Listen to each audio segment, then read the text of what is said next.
Hello అందరికీ. దేవి నవరాత్రులు భాగంగా ఈరోజు 10వ రోజు మహిషాసుర మర్దిని దేవి అవతారం. ఈరోజు 5 రకాల ప్రసాదాలు వచ్చాయి: చక్కెర పొంగలి, పులిహోర, గారెలు, పానకం, నిమ్మరసం. సో నేనైతే ఈరోజు ఇంకా లాస్ట్ డే కదా, రేపు ఎలాగో దసరా, ఈరోజు ఇంట్లో ఉన్న అమ్మవారిని కదిలిస్తాము అని చెప్పారు రవి గారు. సో నేను 11 ఐటమ్స్ ఏమో చేద్దాం అనుకున్నాను. ప్రస్తుతానికైతే ఇలా నానపెట్టయితే ఉంచాను.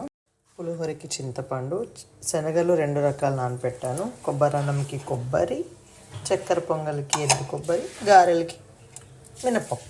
ఇంకా ప్రసాదాలు అయితే చేయడం స్టార్ట్ చేశాను. మంచి నెయ్యితో చేసిన కేసరి అండ్ అటుకులు, బెల్లం, ఇదొక రకం అనుకున్నాను అనమాట. ఇంకా చక్కెర పొంగలి, శనగలు ఉడకపెట్టేసి 2 రకాల శనగలు తాలింపు వేసాను. చాలా చిన్న బౌల్కి వచ్చాయి. 11 ఐటమ్స్ చేద్దాం అనుకున్నా, అన్నీ కొన్ని చేద్దాం అనుకుంటున్నాను అనమాట. ఎవ్రీడే ప్రసాదాలు మిగిలిపోతున్నాయని చెప్పి.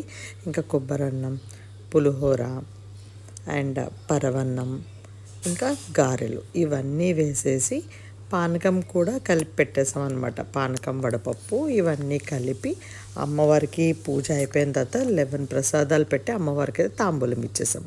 బాయ్.